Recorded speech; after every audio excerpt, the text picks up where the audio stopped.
Hello नमस्कार। तो कैसे हैं आप सभी। एक बार फिर आपका स्वागत है आपके अपने यूट्यूब चैनल एकेडमी उत्थान में और मैं हूं श्रेया राज। तो देर किस बात की, जुड़ जाइए मेरे साथ क्योंकि आज मैं टॉपिक नंबर 3 लाई हूं। मैंने आपको पहले भी कहा था कि कुछ क्वेश्चंस ऐसे होते हैं जो कि 10, 12, 15 होते हैं, एक जैसे ही होते हैं। उनकी प्रकृति यानी कि उनका तरीका, उनका वे एक होता है, वो क्वेश्चन एक होते हैं लेकिन उनके आंसर थोड़े अलग अलग होते हैं।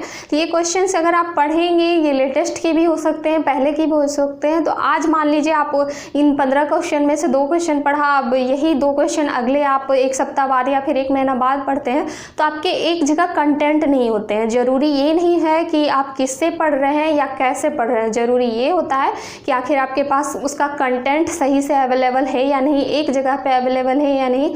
ये सब रहने से क्या होगा कि आप जब एग्ज़ाम देने जाएंगे तो उससे कुछ दिनों पहले आपको रिवीजन करने में आसानी होगी। यही वजह थी कि मैं एक नई पहल शुरू की टॉपिक वाइज लाने की। कुछ ऐसे क्वेश्चंस जो कि 10 से 15 होंगे उसके मैं टॉपिक लेकर आऊँगी। इससे पहले भी मैं 2 टॉपिक करा चुकी हूँ, एक भारत की कृषि क्रांति और प्रमुख सीओ के बारे में, और आज फिर मैं एक टॉपिक लाई हूँ भारत के युद्ध अभ्यास के बारे में। यानी कि भारत जो विभिन्न देशों के बीच युद्ध अभ्यास करता है या प्रैक्टिस करता है, जिसे कह सकते हैं कि युद्ध के लिए प्रैक्टिस की, यदि अगर कोई देश हम पे वार कर दे, युद्ध कर दे, तो किस तरह से उनका निपटारा किया जाना चाहिए। क्योंकि आप जानते हैं कि practice makes a man perfect, तो इसीलिए भारत भी पहले से प्रैक्टिस करता है। आप लोग को भी प्रैक्टिस करना चाहिए और आप लोग भी प्रैक्टिस सेट लगाते होंगे एग्जाम से पहले। तो इस तरह से ये सब पढ़ने से क्या होगा कि आपके एक तो कॉन्सेप्ट क्लियर हो जाएंगे, टॉपिक क्लियर हो जाएंगे, और मैं वही क्वेश्चंस लेकर आती हूँ जो आपके एग्जाम में पूछे जाते हैं।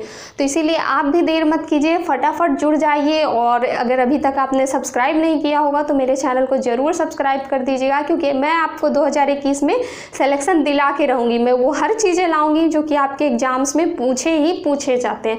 तो आप भी जुड़े रहिए, अपने दोस्तों को भी जोड़ लीजिए, अधिक से अधिक शेयर कीजिए, क्योंकि ऐसे क्लास को सबको ऐसे क्लास की ज़रूरत होती है। तो आपका सपोर्ट और आपका साथ से मैं इसे बहुत आगे तक बढ़ाऊंगी, आपको सिलेक्शन दिला के रहूँगी, नई अदर भी चीज़ें मैं लेकर आऊँगी, नई पहल शुरू करूँगी। तो इसलिए आप सब्सक्राइब कीजिए, लाइक कीजिए अगर अच्छा लगे हो तो पहले तो अंत तक देखिए। और यदि आप कमेंट करेंगे तो कमेंट करके हमें बताएंगे कि हाँ हमें कैसा लगा आपकी ये क्लास और आगे क्या करना चाहिए, तो हमें बहुत अच्छा लगेगा। जैसा कि एक स्टूडेंट ने बताया कि मैम इंडेक्स कराइए, प्रेजेंट टाइम के इंडेक्स जो भी हैं, तो मैं कल देखूंगी, मैं वो इंडेक्स भी लेकर आऊँगी। और मुझे बहुत अच्छा लगा, उनका नाम भी मुझे याद है, राजा जायसवाल थे। तो थैंक यू राजा जायसवाल जी, आपने सलाह दी कि ये लाइए। तो मैं आज तो मुझे लगा कि ये इम्पोर्टेंट है, आपके लिए लाना ज़रूरी है प्रमुख युद्ध अभ्यास, तो मैं आज इसे लेकर आई हूँ। कल फिर मैं वो भी इंडेक्स भी लेकर आऊँगी, वो भी 15-16 होंगे इंडेक्स। तो चलिए आज बिना वक्त को गवाए अब स्टार्ट करते हैं भारत के प्रमुख युद्ध अभ्यास, यानी कि भारत ने किन किन देशों के साथ कौन कौन युद्ध अभ्यास किया है, उन्हें जानना जरूरी है। तो सबसे पहले देखते हैं, आप लोग भी बताइएगा अगर जानते होंगे तो ज़रूर बताइएगा। कौन सा है? मित्र शक्ति, यानी कि मित्र शक्ति युद्ध अभ्यास है। किनके बीच हुआ? तो ये भारत और श्रीलंका के बीच, भारत और श्रीलंका के बीच ये युद्ध अभ्यास हुआ। अब कैसे याद रखेंगे आप इसे, क्योंकि यहाँ पर मित्र लिखा हुआ है और आपको पता है कि ये भारत है और भारत के जो निचली इलाका है यहाँ पे श्रीलंका है। तो आप इसे याद रखेंगे कि जो मित्र है, मित्र हमारा श्रीलंका है, और मित्र शक्ति युद्ध अभ्यास भी भारत और श्रीलंका के बीच हुआ। अब देखिए दूसरा है भारत इंद्र युद्ध अभ्यास। इंद्र युद्ध अभ्यास ये किनके बीच हुआ? तो ये भारत और रूस के बीच हुआ, भारत और रूस के बीच हुआ ये युद्ध अभ्यास, सोवियत संघ जिसे कहते हैं रूस।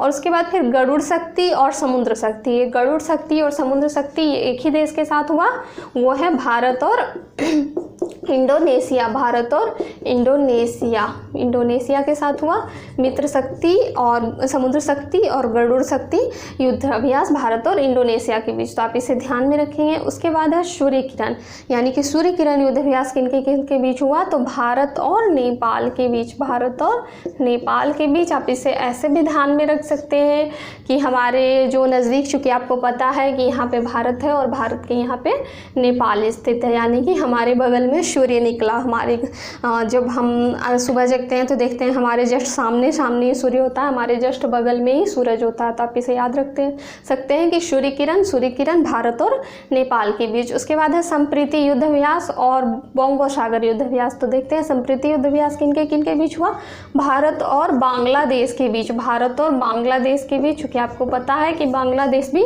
हमारे भारत के यहीं पे नज़दीक में ही है, भारत बांग्लादेश, और वहाँ की वर्तमान में प्रधानमंत्री शेख हसीना है। तो प्रीति का मतलब होता है प्रेम या पसंद, प्रेम या पसंद प्रीति का मतलब होता है। तो आप इससे याद रख सकते हैं कि आपको शेख हसीना पसंद है, यानी कि संप्रीति शेख हसीना से आपको प्रीति है, यानी भारत और बांग्लादेश के बीच ये युद्ध अभ्यास हुआ, संप्रीति युद्ध अभ्यास। उसी तरह से बोंगो सागर भी भारत और बांग्लादेश के बीच हुआ। तो आप इन्हें एक साथ याद रखेंगे, संप्रीति युद्ध अभ्यास और बोंगो सागर युद्ध अभ्यास, ये भारत और बांग्लादेश के बीच हुआ है युद्ध अभ्यास। अजय वॉरियर के बारे में हम देखते हैं कि अजय वॉरियर युद्ध अभ्यास किसके बीच हुआ। तो ये भारत और इंग्लैंड के बीच हुआ, भारत और इंग्लैंड के बीच हुआ। चूँकि इंग्लैंड से भारत का तो पुराना नाता है, अजय वॉरियर युद्ध अभ्यास भारत और इंग्लैंड के बीच हुआ। उसी तरह से इंद्रधनुष युद्ध अभ्यास में भारत और इंग्लैंड के बीच भी हुआ, भारत और इंग्लैंड के बीच हुआ इंद्रधनुष युद्ध अभ्यास। तो इस तरह से आप ध्यान रखेंगे, अजय वॉरियर और इंद्रधनुष ये दोनों युद्ध अभ्यास जो है ये भारत और इंग्लैंड के बीच ही हुआ। युद्ध अभ्यास क्यों कराए जाते हैं? युद्ध अभ्यास इसलिए कराया जाता है ताकि हमारे देश की जो पावर हो, हमारे देश की सेना की शक्ति हो, जो और उनके देश की सेना की शक्ति हो, उनसे वाकिफ हो सके, यानी कि उनके बारे में जान सके कि उनकी सेना इतनी मजबूत है, और यदि मान लीजिए वो हम पे आक्रमण कर देते हैं तो हमारी सेना किस तरह से पहले से प्रैक्टिस करके रखेगी कि उन्हें किस तरह से हराना है। तो इस तरह से एक दूसरे देश की सेना की शक्ति को जानने के लिए, उन दोनों देशों को किस तरह से पराजित कर सकते हैं, इसे जानने के लिए ये युद्ध अभ्यास किया जाता है। या फिर इनके बीच ना होकर किसी और जो अदर देश है वो अगर हम पे युद्ध करें, हम पे वार करें, तो किस तरह से उनसे भी निपटा जाए। तो ये प्रदर्शन भी एक तरह से हो सकता है, शक्ति का प्रदर्शन भी, और एक तरह से ये प्रैक्टिस हो जाता है कि किस तरह से हमें निपटना है। तो आप इसे ध्यान में रखिएगा कि अजय वॉरियर और इंद्रधनुष भारत और इंग्लैंड के बीच हुआ। अब सिम्बैक्स युद्ध अभ्यास ये किसके बीच हुआ?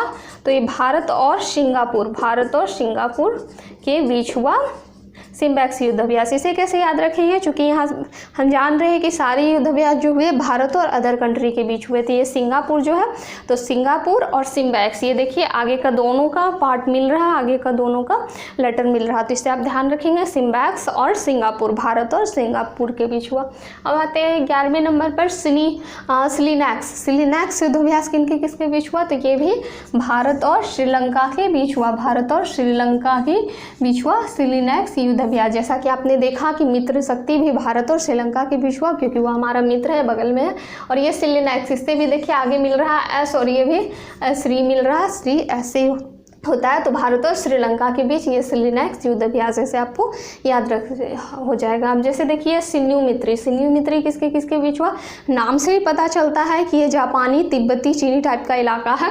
तो ये सिन्यू, ये जापान का इलाका है। तो ये किसके बीच हुआ? भारत और सिन्यू मैत्री जो युद्ध अभ्यास किसके बीच हुआ? तो ये भारत और जापान के बीच हुआ, आप इसे याद रखेंगे। उसके बाद ये धर्म गार्डियन, चूँकि आपको पता है कि जापान के लोग धर्म को बहुत अधिक मानते हैं, तो इस तरह से भारत और जापान के बीच ये भी हुआ धर्म गार्डियन में। तो आप इस दोनों को एक ही साथ याद रखेंगे कि सिन्यू मैत्री और धर्म गार्डियन जो युद्ध अभ्यास है ये भारत और जापान के बीच हुआ। उसके बाद आ जाता है वरुण, शक्ति और गरुड़, इन तीनों युद्ध अभ्यास एक ही देश के बीच हुआ है, वो हुआ है भारत और फ्रांस के बीच। चूँकि फ्रांस से भी और रूस से भी, इन सब से भारत के संबंध बहुत ही अच्छे हैं। तो ये वरुण, शक्ति और गरुड़, आप इसमें कंफ्यूज मत कीजिएगा, मित्र शक्ति और शक्ति में कंफ्यूज मत कीजिएगा, क्योंकि मित्र शक्ति श्रीलंका के बीच हुआ और शक्ति भारत और फ्रांस के बीच। तो वरुण, शक्ति और गरुड़ ये तीनों युद्ध अभ्यास जो है ये भारत और फ्रांस के बीच हुआ। अब देखते हैं मालाबार के बारे में।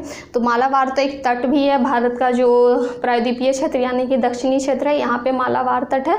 कालीकट बंदरगाह, आपको ये भी पता होगा, हिस्ट्री में पढ़े होंगे कि ये जो कालीकट बंदरगाह पर ही वास्को डी गामा आए थे। वास्को डी गामा जो भारत की खोज जिन्होंने किया वास्को डी गामा, यही 17 मई 1498 ईस्वी 17 मई 1498 ईस्वी को कालीकट बंदरगाह पर आए थे। और यही कालीकट मालाबार भी नहीं, वही मालाबार तट ही है वो। तो ये जो मालाबार युद्धाभ्यास है ये अलग चीज़ें हैं। तो मालाबार युद्धाभ्यास को आप देखिए याद कैसे रहेंगे, इसमें 4 कंट्री है, यानी कि भारत के अलावा 3 अदर कंट्री भी इसमें मिले हुए हैं। तो आप ध्यान रखिएगा कि जय प्लस ऑस्ट्रेलिया, जय प्लस ऑस्ट्रेलिया। अब देखिए मैं बताती हूँ इसके बारे में। जैसे हो गया जापान, आ से हो गया अमेरिका, आई से हो गया इंडिया, आई से हो गया इंडिया। यानी कि इसमें कौन कौन से, जापान, अमेरिका, इंडिया और ऑस्ट्रेलिया। ऑस्ट्रेलिया इसमें हाल ही में शामिल हुआ है 2020 में। इससे पहले इसमें 3 ही देश थे मालाबार युद्धाभ्यास में, जापान, अमेरिका और इंडिया। और 2020 में ऑस्ट्रेलिया शामिल हो गया। यदि मालाबार के बारे में पूछा जाएगा तो ये चारों देश, जापान, अमेरिका, इंडिया और ऑस्ट्रेलिया, इसमें युद्धाभ्यास किए हैं। अब है hand in hand. Hand in hand किसके बीच युद्धाभ्यास है, तो ये भारत और चीन के बीच है, भारत और चीन के बीच है हैंड इन हैंड युद्धाभ्यास। जैसा कि आपको नाम से पता चल रहा है हैंड इन हैंड, यानी कि भारत और चीन के बीच हमेशा हैंड इन हैंड होते रहता है, कुछ ना कुछ वाद विवाद होते रहता है। चीन हमेशा धमकी देते रहता है कि हम आक्रमण कर देंगे, हम वॉर कर देंगे, और कुछ ना कुछ खटपट तो उनके बीच होती रहती है, हमारे भी। मुझे तो ये समझ में नहीं आता कि इनके बीच युद्ध अभ्यास करते हैं क्यों है, कहीं प्रैक्टिस करते करते सही में वो वार ना कर दे, उसका कोई भरोसा नहीं है चाइना का। तो हैंड इन हैंड जो है युद्ध अभ्यास भारत और चीन के बीच है, आप याद रखिएगा। और ये जो नॉर्डिक एलिफेंट, ये नॉर्डिक एलिफेंट ये भारत और मंगोलिया के बीच है, भारत और मंगोलिया के बीच है ये युद्ध अभ्यास। तो आप याद रखेंगे भारत और मंगोलिया के बीच युद्ध अभ्यास। तो आज मैंने ये सारे युद्ध अभ्यास आपको करा दिया जो कि एग्जाम्स के लिए इम्पोर्टेंट है, जो कि आपके एग्जाम में पूछे जाते हैं। तो आप इसे ध्यान रखिएगा, आप उसे इसी तरह से लिख लीजिएगा, याद कर लीजिएगा, या फिर 1 से 2 बार आप वीडियो को देखिए या रिवाइज कर लीजिए, उसको एक नोटबुक पे लिख लीजिए। 102 बार वीडियो को देखिए, समझिए, ट्रिक ध्यान में रखिए। उसके बाद आप जब रिवीजन करेंगे तो आपको चीज़ें अपने आप याद हो जाएगी, आपको रटने की ज़रूरत नहीं पड़ेगी। तो रटना नहीं है, अब स्मार्ट तरीके से और समझ के क्वेश्चंस को सॉल्व करना है। तो चलिए आज तो मैं ये करवा दी आपको, कल फिर नेक्स्ट मैं दूसरा कराऊंगी। तो चलिए तब तक घर पे रहिएगा, सुरक्षित रहिएगा, और अच्छा लगा हो तो वीडियो को लाइक ज़रूर कीजिएगा, कमेंट करके बताइएगा कि कैसा लगा। धन्यवाद, जय हिंद।